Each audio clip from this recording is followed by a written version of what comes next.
Natalie Johnson is going to open us with prayer. And Winona will be our host today. Prayer for inner peace and strength, O Mother. Your life in me brings stillness to my turmoil. Your life in me brings clarity to my confusion.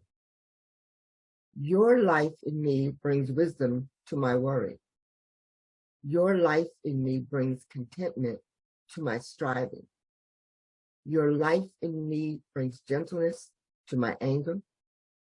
Your life in me brings patience to my panic. Your life in me brings hope to my suffering. Your life in me brings faith to my frustration.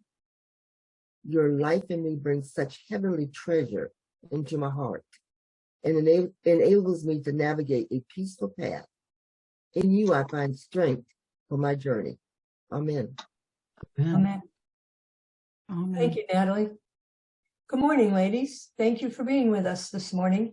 So this is Breath of Fresh Air, Women's Spirituality. Some of you have been with us before and you're familiar with our format. But for those of you who are not familiar with our format, we are asking our presenter this morning to speak to us for about 15 or 20 minutes.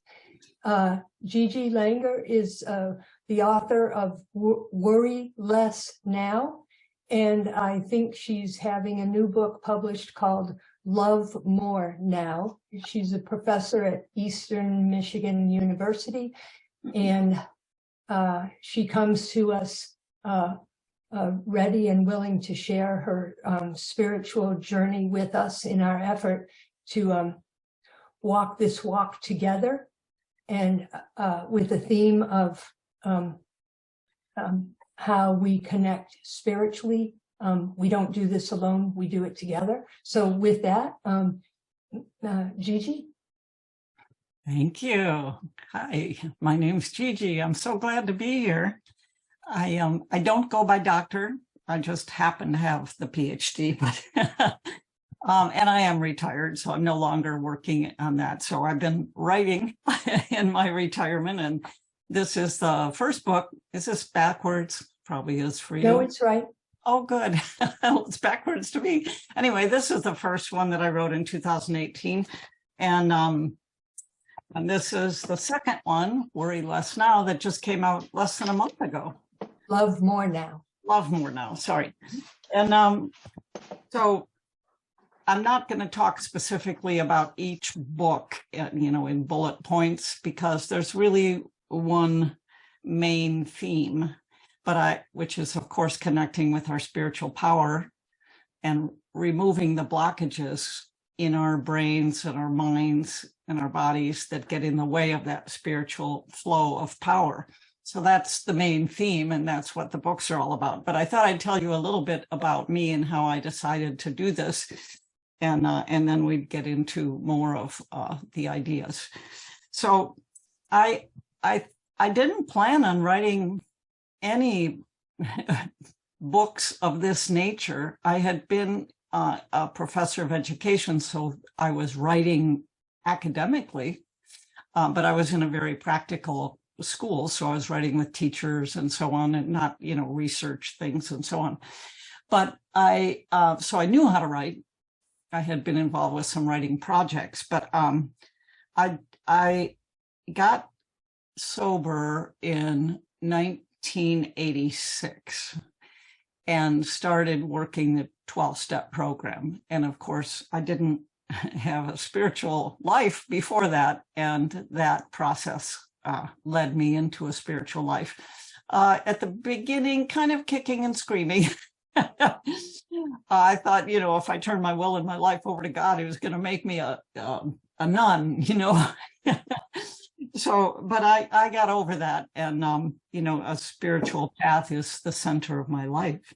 But I was about 20 years after quitting drinking and having experienced all these beautiful changes in my life. I got sober. When I got sober, I was facing my third divorce, and, I was 38. So I had a very turbulent 20s and 30s.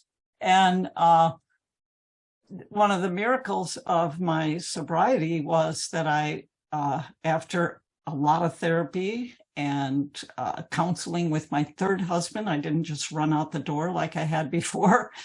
I did divorce him, but then a year or so later, I met my current husband, who's my fourth husband, and we've been married 33 years. So that is such a miracle of recovery, and one of the more concrete ones for me. I mean, there are so many, but that is something that, you know, one of the promises in the 12 steps is God is doing for me what I cannot do for myself. And that's an example of one of those things. So I'm on the airplane and I'm reflecting on how wonderful my life has become after 20 years of recovery. And I had been visiting my mother, and my mother, I had never been very close with my mother. She was getting older, and part of the spiritual transformation was any resentments that I had had toward her for not protecting me from this or that, or not loving me in the way I wanted. Those had been washed away and dissolved, and I just felt and was able to be completely loving and caring toward her.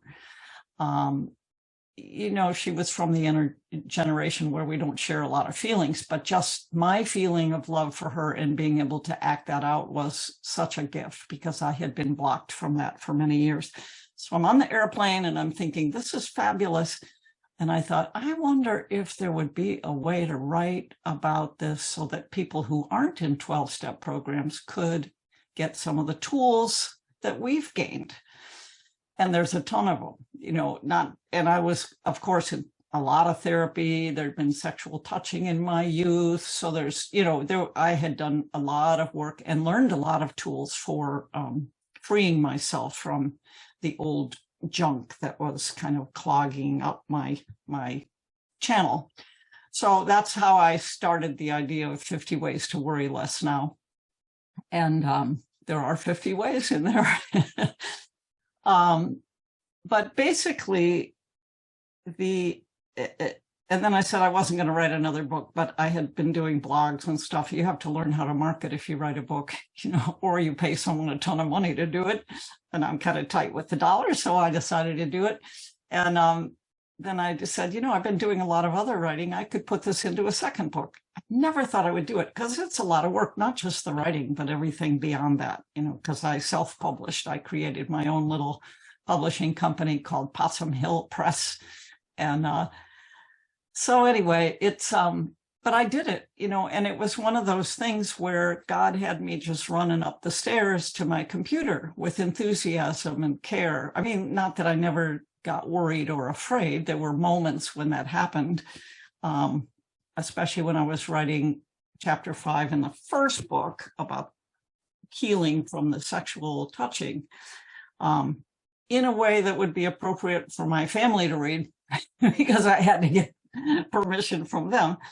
And another chapter in there is when my husband, whom I met in 12-step programs, after 20 years of never seeing him drink, started drinking again, right in the middle of me writing the first book. So I used all the tools of Al-Anon and so on, and that whole story. So basically, it's like how I had a trouble with life and what tools I discovered to help me.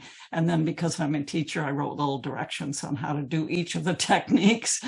So, what both books are about, the second one is more about opening our heart as a metaphor for letting God in and letting love in, and then being a distributor of love and care. So I'm going to, the way, I don't think I have any more to say about the books. Of course, they're available on Amazon and so on. But really what I think of as spirituality is that I'm claiming the power of God. Love is another word for God in my mind. And I'm claiming that power to overcome and dissolve my self-centered fear or resentments. And so I want to show a little picture of who we are when we are, you know, those prayers, it says, thy will be done, right? I mean, we're always saying that. And in my mind, my spirit, I feel like to do God's will is to love God and love one another. It is pretty simple. And we'll talk about what gets in the way of that in a minute. But this is my little picture of an open-hearted person. Used to be a girl, but for the book, I had to make it general neutral.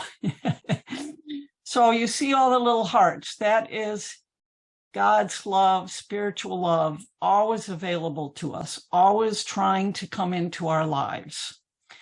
And when we allow it in, you see the little heart there. Ooh, it's completely open and it's filled up with love and care. And notice the arrows coming out, so we're able to give love to other people because there are no obstructions here. So in a way, this is what we're striving for, right? Now, are we that way all the time? No, because I am a spiritual being having a human experience, and I'm in this body, and I have my my instincts for survival and competition and, you know, all kinds of things that can get in the way of this flow. So I really believe that this state is our natural state, that I am a beloved child of God. Each of you is a beloved child of God, completely perfect. And that is eternal and true, and nothing can ruin it. We can forget it. We can block it a little with our own will, but for me, this is my own take, okay? But I feel like I'm God's treasure. God created a treasure here, and it's my job to get the blockages to expressing that love out of the way so that I can express love in life. So that's the open-hearted person, or the person, you know, completely open to love and expressing love. Now, there is the closed-hearted person. And I'm going to give you a chance in a minute to jot down or think about what things get in the way. Okay, specific things that get in the way of the flow. But let me show you this poor little closed-hearted person. You see the love trying to get into the top, but see the little clouds of worry. Oh my God, what if this happens? Oh, I better fix this myself. I can't trust God to do it. Why is that person such a jerk? Blah, blah, blah, blah. And then you see the heart here is almost completely covered up with these jagged, dark things that are, you know, resentments from the past and criticism and competitiveness. And you can see how, because of the blockages, very little love is able to come out to other people. And so we become, our love mechanism becomes broken. And that's the human condition, right? I mean, it's not like this is our fault. This is who we're built to be, is to try to fix things our way. So what I'd like you to think about, and I put the question number 1 up in the chat. If you can click on that thing on the bottom of your screen, the little bubble for the chat, you'll see the chats on the right, or maybe they're already there. Anybody not see the chat? Okay, so question number 1 says, think of 3 things that get in the way of the flow of love in your life, you specifically. So what are those things here? What are those things? And a way to start the brainstorming for you, and we're only going to do this for a minute or 2. This is not the group breakout session. This is I feel less loving or connected with God when, okay, those could be things you're thinking or things that are happening. Don't restrict yourself. Go ahead. I'm sorry, I don't see anything in the chat. Okay, does anybody else not see anything in the chat? It is there. Okay. Okay. So I can see it, and it was sent to everyone. yeah, it's a bubble at the bottom of your screen. and it can be hard to see, but let me read it to you so you don't struggle with it, because it's very simple. Okay. So instead of trying to figure out chat, let's just ask you to think of 3 things that block this flow, that the little clouds. Okay. And you can say to yourself, I feel less loving or connected with God when I'm, or when blah. So I'll give you a minute or 2 to jot down some ideas. Think of them. Okay, Sherry just sent the questions again in chat to anybody who couldn't see them. Now I see them. Oh, great. Thank you, Sherry. What blocks love from coming into me and me expressing it to others? What gets in the way of that channel, clogs it up?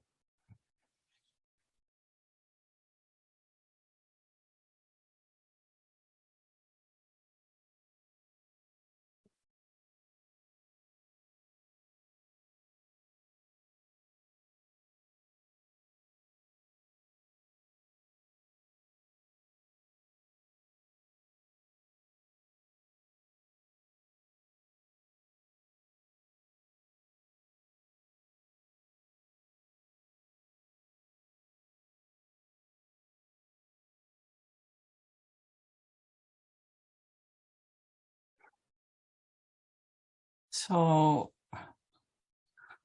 sometimes when I look at this, have you had enough time to write down 3 things? I think so. Okay. Sometimes when I think of this, I think when other people blah, blah, blah, blah, right? So if someone criticizes me or whatever, and of course we know when we're walking the spiritual path that nobody else can really block love from us. So it's our responsibility to figure out what it was about that interaction that set me off, where are my blockages, and to work to release them. So when we have the breakouts, we'll be talking about your favorite ways of releasing the blockages. But let's hear some of your ideas. People are not all on mute, are they? Or are they? But most people are on mute right now. Yeah. Well, you can turn yourself off mute unless it's really noisy behind you. And I'd just like to hear one at a time your ideas. And I can't see your names, so I think we'll just have you go like this and share one idea, and then the next person go like this and share an idea. Okay. So I don't know your names. Go ahead. I'm Caroline. Hi, and, Carol. Hi, Gigi. I wrote down only 2. They're pretty significant. One is self-deprecation. I don't believe in myself, and I tell myself that all the time. And the other is fear of letting go and trusting. I don't know what I think is going to happen to me. It goes back to what you said in the beginning about turning your life over to God. Where's it going to be? That's it. Yep. Those are 2 of my favorites too. In this book, I labeled the self-criticism as whispered lies. Yeah. So, for example, the whispered lie with not trusting God. For example, I'm kind of struggling a little with the am I doing enough to market the new book? Okay, so the whispered lie is you're not doing enough to market the new book. You know, you got to figure out how to market the new book better, or else, you know, it's going to fail and you're going to feel awful. You hear the whispered lies. Give me that. No. Oh, give me over there. Okay, so yeah, that's a whispered lie, a self-criticism, or you can't do this. I have notebook right here. Okay, there is someone talking. It's the person with the rose. Okay. So anyway, that's a couple from Caroline, good ones. Caroline. So who else? I think to the right of Caroline, who else? And Gina had her hand up. okay, go ahead. I can't see your name, so. Hi, Gigi. This is Hi. Gina. Gina, you changed your hair. How funny. It's Okay, all and pink, darling, I love it. and my lipstick matches. But anyway, Of course. I wrote down hurt feelings, shame, and people that try to control me. Okay. Yeah.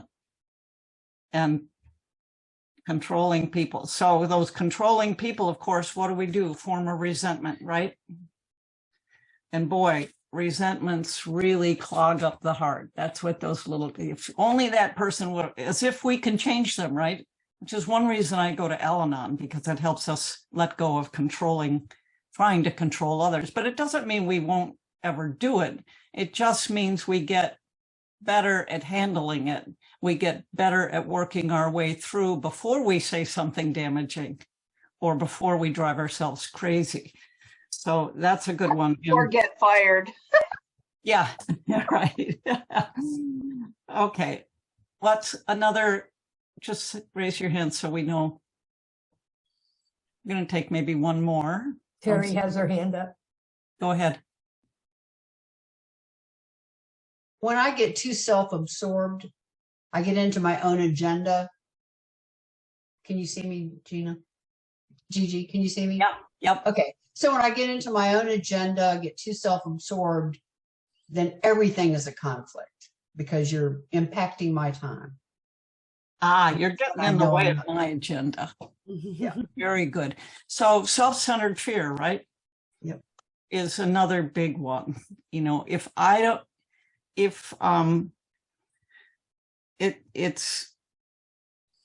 fear of getting something I don't want, which is like illness. You know, in the aging process, I've been dealing with this, you know, ooh, I don't want that. I don't want that, you know, as if I can control it. And then, or fear of not getting something I do want. Like I should have gotten this promotion. I wanted to get this. So you said it so well. It's like my agenda, right? Me, myself, and I. And I heard a great thing one time in a meeting. The person said, you know, I know two things. There is a God and I'm not it. But because we're human on this earth and surrounded by all these influences, we're kind of conditioned to think that we can make things happen. And so, you know, on that shame point, I didn't feel lovable growing up. You know, we all have reasons we don't feel lovable. So that's the essence of shame, right? I'm a bad person. Way down inside of me, there's something awful. And if I go into therapy or recovery or start spiritual practices or get honest with myself, I'm going to discover this nasty stuff, which is the essence of me, right? Bad. That's shame. Well, the good news is, and you're nodding your heads, when we go down in there with God and holding hands with one another, we discover that treasure, the Christ self, the true self, the loving self, the God self that has the wisdom and the courage and the guidance to help us with whatever is scary in our lives. So what we really need to do, I mean, we need to own what it is that's clogging it, like we have here, right? But I feel like, you know, those people that say, well, I have low esteem because I grew up in a family of blah, blah, blah, blah. Well, okay, that's important to know, but what next? Okay, so one of the greatest things I heard in adult children of alcoholics 12-step meeting was, I am not to blame for my past. I am responsible for healing it. So how do we heal this stuff that's clogging up our channel of love and keeping us from receiving love from God and knowing who our true self is so that we can give it to others and to love God back? So let me list a couple of other blockages because I do want to put you into your breakout groups, but a couple of other things that can block that I go through in my book. Obviously, anger, you know, resentment, criticizing others, which is like perfectionism, right? I criticize myself or I criticize others. And that is one of my quote unquote, my egos, which is my fear-based self. It's one of its favorite ploys, right? You know, I should have done this better. I could, and each one of these has a plus to it, right? I can get things done and do hard things. The question is, am I so hooked into my own agenda that there's no God in it? And when I am hooked into my own agenda, then I have anxiety. Early in my career, I had anxiety, muscle pain, joint pain, back. I got sick from the anxiety of pushing myself so much. And I can still do that with myself, which is a little why I'm struggling with how much I'm letting God into marketing the new book. Okay. So that perfectionism, dishonesty with ourselves, I think is a big part. Oh, it's okay. It's not that bad. I'm doing everything I can. I don't need to try anything new. It's okay. I mean, especially people who have addiction in the past. Some people call it a feeling disorder. Because as a person who medicated my feelings with alcohol and romance and achievement and so on, so I didn't have to feel anything yucky, I, became like a fake self. And I didn't know who I was, and I didn't want to. So I convinced myself that I was the image, the personality that I had created. The problem was, you might wonder why I was divorced 3 times. Well, when you go into a relationship thinking I better pretend to be so-and-so, because if they knew who I really was, they'd run in the other direction. All that pretending is really bad for relationships. So some of those patterns, caregiver, here's the whispered lie. Unless I'm taking care of someone, I have no worth. So that becomes bigger than God, right? I got to take care of other people. That's how I'm going to feel okay about myself. How about people pleasing? I'm going to become who they want me to be, and then I'll be okay. As opposed to letting God show me who I am. And there's also the martyr. Nothing I do ever works. Well, you wouldn't be here if you were in that place. But every once in a while, we get in a little period of that place, like nothing works, everything's against me.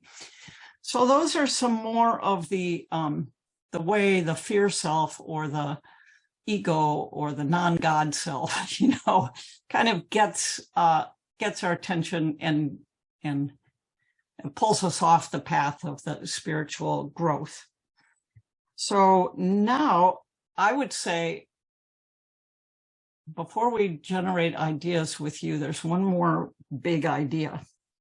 Okay, obviously the goal is to remove these blockages, right?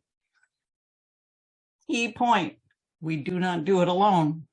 You guys know that, you're right here, right?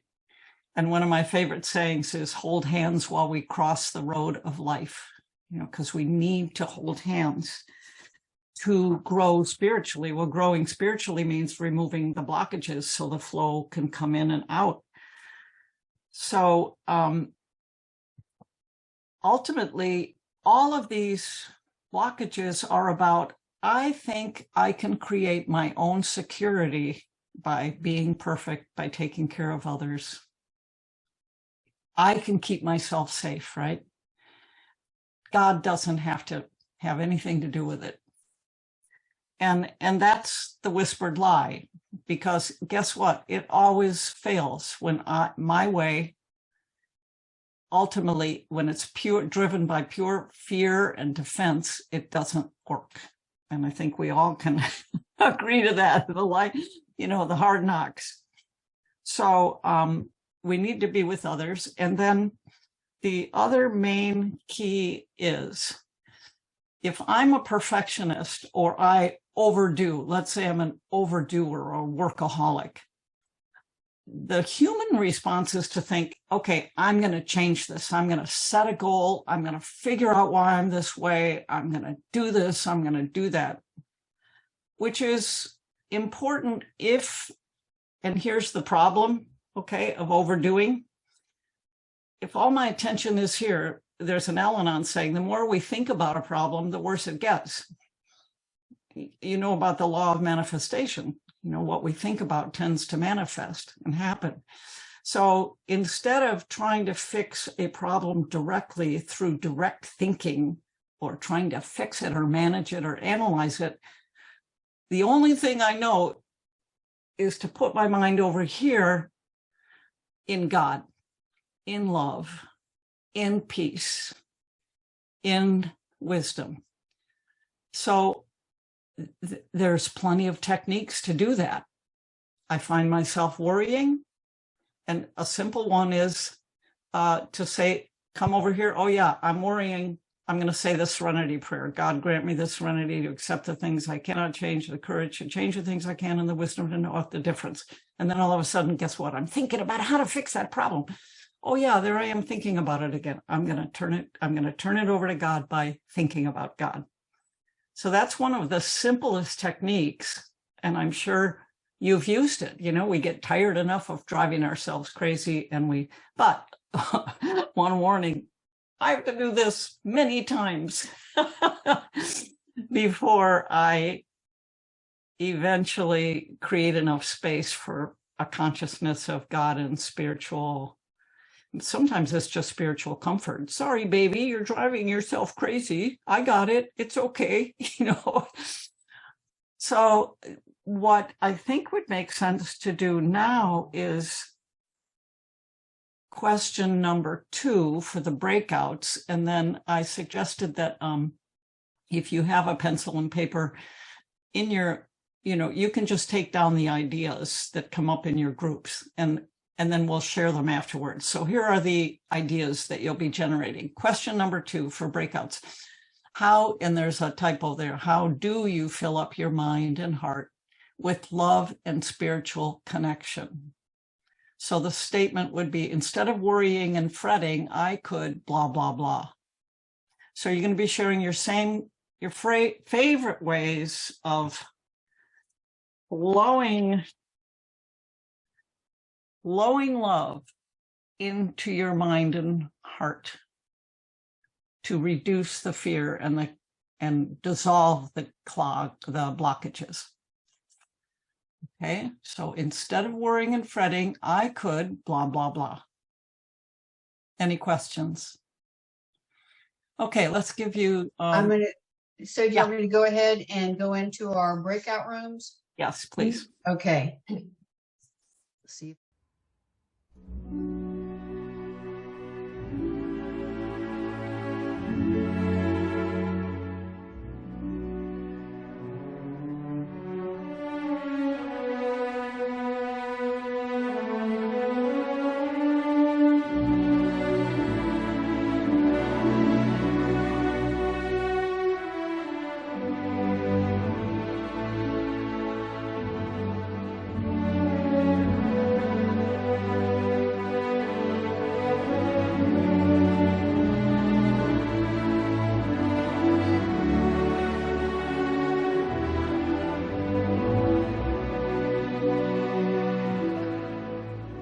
I do want to hear your ideas.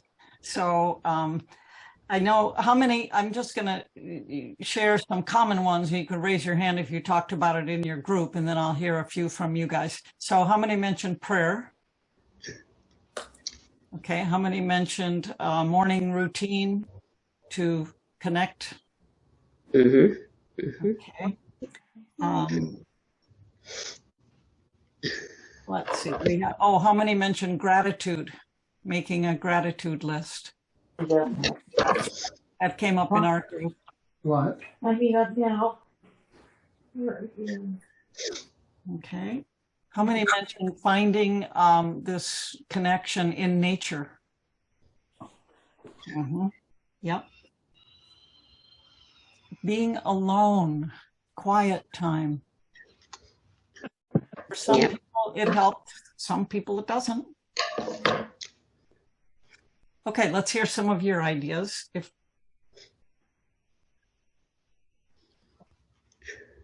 you can just do this and share if you'd like. I don't have. Yeah. Peggy, would you like to go? Okay, and we had Helen and Charlene and Loretta. Helen and Charlene and Loretta. Yes, I was looking for your faces. And I'll just say about a gratitude journal. The pastor from our church had mentioned that about 2 years ago. And ever since she said that, I do gratitude. I write something in my gratitude journal every day. However, we didn't bring that up. We had mentioned perhaps giving to others, helping others.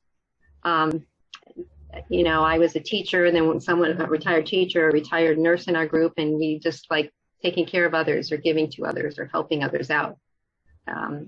Another way would be nature, getting out in the early mornings and walking, and that's your time to pray or to have some reflection. So we talked about nature, just giving and helping others in whatever way you can, or even just getting away and going on a short trip and just thinking about everything and praying at that time. And I don't know, Helen, any other things that we left out that? This is Loretta, getting into a craft or something that takes your mind off of things. This craft. Okay, how about another group? Oh, were you in that group? Were you going to Yes, share? Caroline was. No, I Oh, no, she wasn't. Charlene was. It's kids, this is Caroline, and I would say a central theme in ours, although it was around different issues, was the self-care of knowing when to let go and doing it prayerfully, in terms of two of the people in my group had been doing really wonderful things for a long time, but we're feeling like it was time to let them go because they'd done their job. Time for somebody else, move on to the next thing. And they talked about praying over, you know, how to let it go and when to let it go. And mine was more around letting go of an addiction and pray, but for all three of us and praying over that. And then one of the things I said that came to me during the group that I never thought about before is I talk to God all the time, every day, but and I even talk to God about the issue that I'm trying to deal with, but I need to be praying more passionately. I need to be focused more on my prayer, not just blabbing to God all day when something's bothering me. So, I don't know if anybody else in my groups wants to add to that or not. Becky and Alice. Yeah. Another group? Gina, why don't you go ahead and talk about our group? Okay. I'm Gina. I was in a group with Natalie, and we talked about patience, and it wouldn't be so bad if we didn't have to wait, and clarity, waiting until we really know what the issue is instead of just worrying to worry, trying to find the problem and the solution so we can think about the solution instead of the problem. And then I also wrote, because I've been struggling with COVID, I practiced my compulsion, chewing my lips, picking scabs, eating, watching TV. You know, those are the unhealthy ones that I can do when I'm not really aware of what's going on. So, but if I know what's going on, then I can call a friend or I can pray. You know, I can get into the solution, but sometimes I don't know there's a problem. So that's when it's difficult, is when that, you know, if I'm in denial, it's like a protection mechanism. And, you know, when do I feel safe enough to venture out into the solution? So. Nice. And I think Winona was saying too that Winona was in our group for a minute or so, and she said talking to another person helps her while she's holding herself accountable. And Winona, if you want to expand on that. Oh, well, what I was saying is that part of what Breath of Fresh Air does for me is that it connects me with others who I think are somewhat like-minded for trying to do the things that we're talking about right now. So, you know, I want to be mindful. I want to be conscious of my conversation with God, of my understanding, my willingness to share that understanding with other women. That's huge for me, to be willing to do that, because my weakness, my ego, is I feel when I'm judged poorly, I feel criticized, and then I'm not my best self. And so I'm not what I just told you I want to be, because I'm stuck there. And so for me, the way to be unstuck is to be as genuine as I can about my intention, to have a close connection with the God of my understanding, and getting there with you by having a connection with you. And that just lights up my day. That just lights up my day. And I'm grateful. And you asked, Gigi, if anybody had talked about gratitude, and I thought, did I? Because I try to be really mindful of what I'm grateful for. And what I've come to is to try to be grateful for the things that I'm not. Because there is a lesson for me in those things, that tension that separates me from the God of my understanding and separates me from you. Okay, that's enough from me. Thank you. Nice. Did we hear from everyone who had something to share? I'm not sure. Did Denise want to share? I was part of the first group. My group shared. Just trying to make sure we didn't leave anybody out. Did Alex want to share? So one couple of comments I have. Thank you for all the great ideas. I think of, because I have, 50 ways to worry less. No. But there's the daily maintenance preventive actions that I take to fill up my sanity bank or my God bank. And that would be the morning quiet time, the prayer. I've been working with meditations. Guided meditations help me a lot. And one benefit of meditation, trying to meditate, like where you think about your breath, is that you learn to notice what your mind's thinking, focusing on. Oh, I'm thinking. And then you learn, oh, I'm going to put it over on my breathing. Oh, there's my mind back thinking about this issue. Oh, I'm going to move it over to my breathing.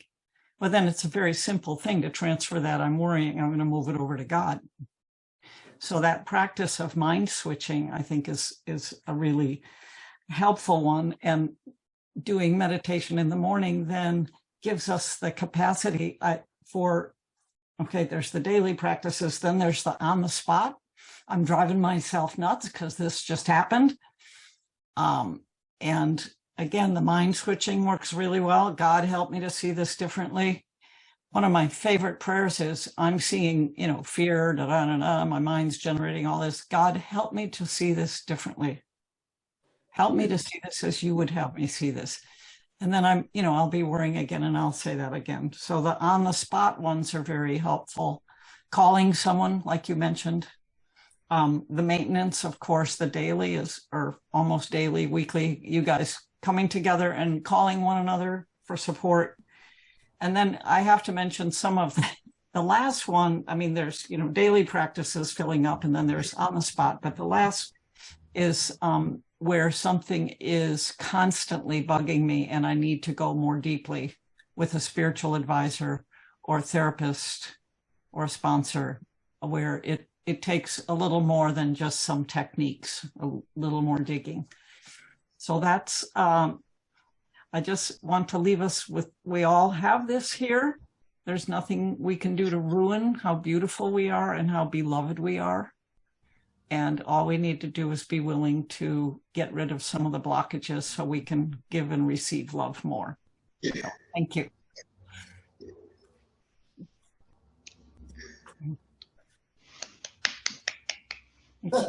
Thanks, Gigi.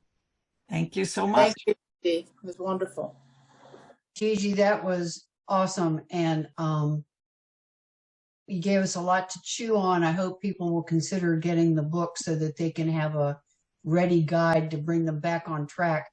I always have a lot of good intent. I have a hard time with perseverance and longevity. So I constantly have to be reminded, go back and check, go back and check. I welcome all of you that came today. The next time we'll be getting together will be in April. And we're going to have an interesting person from Canada. She considers herself a laugh coach. And this will be quite an interesting thing. I'll be sending out information about Kathy Nesbitt, but we found her name from the Joy Summit with the Dalai Lama and Desmond Tutu. And wow. I'll tell you what, I'm going to put in this one more plug, and then I promise I'll bring us to a close. Every one of you has a story. Every one of you has someone you know that you think is impactful and has something to share. And that's how we find people like Gigi and others that have come. So out of our group, 130 people are invited every time we gather. If half could recommend someone or contact someone that might come and talk with us and share with us, we can keep this going. This is our third year. We've relied on this small group of 5 from Abingdon, and we're now throwing our bread on the waters and asking for you to start sharing the people that you know. So with that thought in mind, next time we'll see you will be the Saturday before Easter. We'll be coming out of this Lenten time.